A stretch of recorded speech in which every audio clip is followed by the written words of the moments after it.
Warren Buffett once said, "Until you can manage your emotions, don't expect to manage money." Robert Greene asserted that if you can't manage your emotions, you can't expect to be a leader. Have you ever felt like a slave to your emotions, as if they governed you to a great degree? Perhaps you believe they are uncontrollable forces that rule over you, leaving you without any say in the matter. If so, you're not alone. I too have been there. I've had too many times when I let reason take the backseat while my emotions grabbed the wheel, which often resulted in impulsive behaviors that I later regretted. I have often admired individuals that exude a sense of calm, rationality, and overall composure. However, it's important to recognize that managing emotions is not something that is reserved for a select few. We do not have to buy into the idea that managing emotions is some sort of personality type that either one has or doesn't. So in this video today, I'll be discussing a few strategies for effectively managing emotions. By implementing these strategies, you'll be able to reclaim control over your emotions and ultimately become the master of your destiny. So if this is something that you're interested in, please stay tuned and let's delve right in.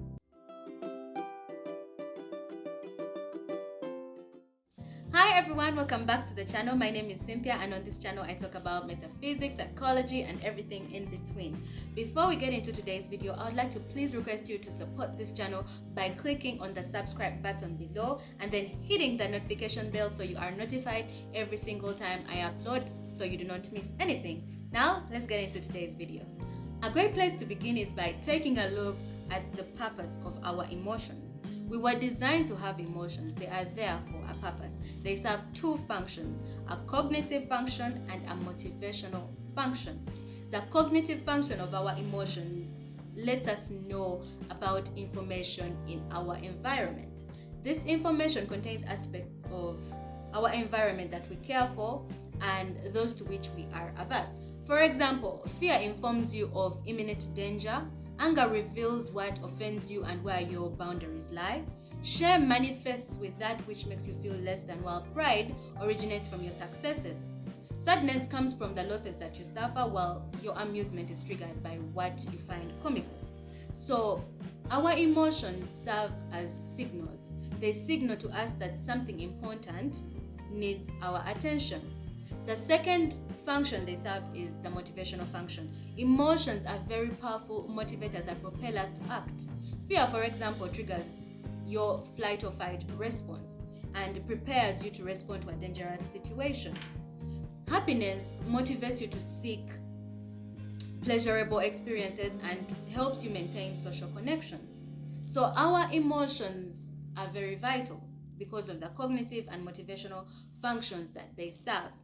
And at this point, you may be thinking, well, if emotions are there to help us, why do they wreak havoc on our lives sometimes?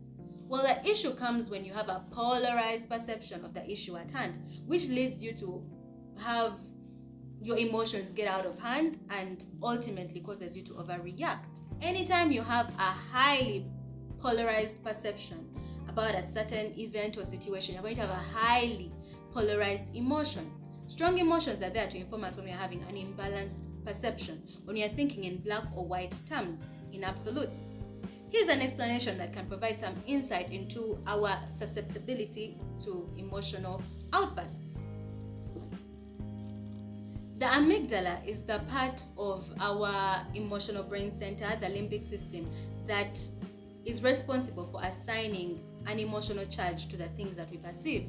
These things are then stored in our hippocampus, which is the part of the brain that is involved in memory.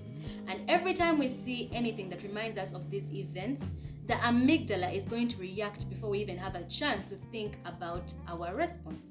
You see, in the brain's architecture, the amygdala is poised something like an alarm company where operators stand ready to send out an emergency signal to the police department, the fire department, a neighbor, whenever a home security system signals trouble.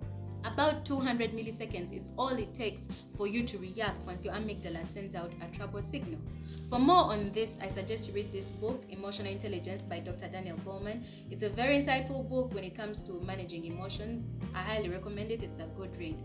If you're now wondering, where is my rational mind when I need it during this emotional hijack? Well, Here is a brief explanation of the anatomy of the brain that can provide some insight into why sometimes emotions trample our reason. The brainstem developed first. It is the most primitive part of your brain, and it surrounds the top of your spinal cord. It regulates basic life functions like breathing and metabolism of other body organs. From it developed your emotional brain center, the limbic system, which is like a ring around the brainstem. And in it contains the amygdala that I talked about earlier, and of course other parts. And from the limbic system, which is your emotional brain system, evolved the thinking brain, which is the neocortex. Now, the reason I give a brief history on how the brain grew or its anatomy is so that you can appreciate the relationship between thought and emotion. The emotional areas of your brain are intertwined via myriad connecting circuits to all parts of your rational mind, and they have immense power to influence the functioning of the rest of your brain. That is why during an emotional emergency, the amygdala has the power to capture and drive much of the rest of the brain, including your rational mind or your rational brain. So what's the relevance of all of this, you ask? Well, the more you continue to operate from your amygdala, the more you become a victim of your history and not the master of your destiny. Because every single time you are operating from the amygdala, you're operating from a place of survival mode. So what you need to do is learn how to operate from your rational mind even during an emotional emergency. Fortunately, the prefrontal cortex, which is part of your rational mind, has transmitters that calm down the impulses and the instincts of the amygdala. These transmitters balance out the imbalanced perception and bring it into neutrality, which awakens reasons and allows you to think. Every time you operate from the amygdala, there will be actual cell degeneration in your prefrontal cortex. So if you don't use it, you lose it. What you need to do is that every single time you feel the onset of an emotional trigger, of an overreaction, stop yourself right in your tracks. Excuse yourself, take a break, breathe, do something that allows you to let your prefrontal cortex send down those transmitters that will calm down those instincts and impulses of the amygdala, which will allow you to kind of have an objective perception of the whole thing, which actually brings that imbalanced, polarized perception into neutrality, allowing you to think. So it's important to know that there was an emotional brain long before there was a rational one. And that's why sometimes you get these emotional hijacks, these emotional outbursts, because of those many myriad connecting circuits of your emotional brain, your limbic system, where the amygdala is, giving the amygdala immense power and control over the rest of your brain. But knowing that kind of helps you actually appreciate the pause. Like, okay, you immediately know that, okay, this is my amygdala that is acting like this, so let me pause. Let me give myself some time to kind of balance out this emotional charge, this perception, this polarized perception I'm having. And the more you do that, the more you'll exercise thinking from your rational mind, even during an emotional outburst or an emotional emergency, which will allow you to develop better emotional habits. According to William Atkinson in his book Thought Vibrations, I'm going to put it here, we think of emotions as independent of habits, but we are a bundle of emotional habits. The axiom of psychology is that emotions are deepened by repetition. If you allow an emotion to thoroughly take possession of you, you'll find it easier to yield to it the second time around until it becomes second nature to you. For example, if you have ever been jealous, then you know how insidious jealousy's first approach is, how subtly it whispers hateful suggestions in your willing ear, and how gradually it follows up those suggestions until you turn green with envy. And if you don't shake it off, you'll find it easier to become jealous the next time. When you notice a negative emotion starting to take up a permanent abode with you, better work hard to get rid of it, or at least master it right from the start, because every repetition will render it more entrenched and the mastering of it more difficult. If you give way to a little bit of rage, you will find it easier to become angry the second time around, even with less provocation. In almost every area of your life, if you look at the challenges you face, it's because you lost control and didn't know how to manage emotions. Managing emotional outbursts has been praised as a virtue since the time of Plato, and it's actually not a difficult thing to do. You just need to have a few strategies that can help you manage your emotions. And this is the best part of the video. Let's get into it. Strategies for managing emotions. Having personally experienced the detrimental effects of overwhelming emotions, I embarked on a journey to regain control. And through diligent research, I discovered invaluable strategies for managing and harnessing my emotions that I grouped into 3 steps. Step number 1, pausing before reacting. This practice creates space between the emotional trigger and the response, allowing you to see the situation objectively and make more intentional and thoughtful choices about how to respond. See, every time you respond immediately to a triggering event, your emotions tend to drive your actions, potentially leading to uncontrollable and exaggerated responses. But by pausing, you allow yourself to calm down, regain control, and approach the situation in a much more balanced emotional state. So don't be afraid to excuse yourself when you feel triggered.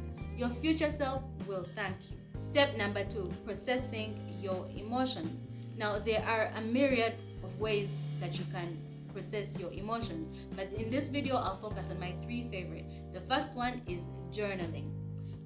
By writing down your feelings, you gain insights into what triggers them and how they affect you. Writing down your feelings also creates space between you and them and helps you gain an objective perspective on what actually is happening. This objectivity provides you with clarity and gives you a different perspective on the situation. You will also be able to explore any underlying reasons for your feelings, connect the dots, and uncover any unresolved issues that you need to handle. This self-awareness will help you start to understand these emotional recurring patterns that you go through and will help you come up with better ways of how to respond to the situations that trigger you. So journaling is a very great, simple practice that you can use to process your emotions. I actually made a video on the benefits of journaling. I'm going to link it up here. You can go check it out. It will be very, very informative. You can also practice mindfulness and meditation. These practices increase self-awareness that enables you to observe your emotions without immediately reacting to them. Regular mindfulness practice will allow you to develop a non-judgmental and accepting attitude towards your emotions, giving you more control over your reactions. These practices enable you to become attuned to the arising of emotions and the triggers that set them off, allowing you to consciously choose to pause before reacting. Then, of course, physical exercise. Engaging in regular physical exercise can be a great way to release any pent-up emotions and reduce stress. This is because exercise stimulates the production of endorphins, which are natural mood enhancers. So find an activity that you enjoy doing. It can be jogging, walking, doing yoga, dancing. My go-to is dancing. And then, of course, exercise is a great distraction from negative and overwhelming emotions. You see, when you are immersed in that physical activity, your focus is on the present moment and what's happening and the physical sensations. So that break from rumination and those negative thought patterns is actually great because it allows you time to gain an objective perspective on the situation, and that clarity helps to reduce any intense emotions that you feel. So exercise is a great way of shifting your focus from negative thinking. And speaking of shifting your focus, that is our last step. Step number 3, shifting your focus. To reiterate what I said earlier, every single time you allow a negative emotion to take thorough possession of you, the easier it becomes for you to yield to it the second time around. So it is crucial that you shift your focus, and you can simply do this by having positive thoughts. Positive thoughts are the strongest plants in the garden of your mind, and in time will starve out the negative ones by withdrawing the nourishment necessary for their growth. So take as much time as you need and as possible to water and care for the positive thoughts in the garden of your mind. If you are having hateful thoughts, just stuff those out with thoughts of love, and then think and act love. And soon enough, love will master hate. Remember that with every positive thought comes a resounding positive action. And with every positive resounding action comes a positive thought. It works two ways. So to recap the 3-step process of managing emotions: 1, pause before reacting. 2, process your emotions by journaling, practicing mindfulness and meditation, engaging in physical exercise, and finally, step number 3, shift your focus. Always remember that the positive thoughts are the strongest plants in the garden of your mind. So water and nourish and care for those. In conclusion, Horace Walpole once said that life is a comedy for those who think and a tragedy for those who feel. This quote encapsulates the importance of finding a balance between our rational and emotional selves. While emotions are a fundamental part of being human, we must remember that they are very much like a fire. When properly managed, they can fuel our growth, enhance our relationships, and provide us with inspiration and motivation. However, if left unchecked, they have the potential to cause chaos and destruction, much like a fire that can either cook your food or burn down your house. So it is important that we learn how to manage and utilize our emotions in productive and constructive ways. I hope you enjoyed this video. If you did, please give it a thumbs up and let me know down in the comment section below some of the methods that you employ to handle your emotions. I'll be delighted to find out. And please remember to support this channel by clicking on the subscribe button. Thank you for watching this video, and I'll see you in my next. Bye.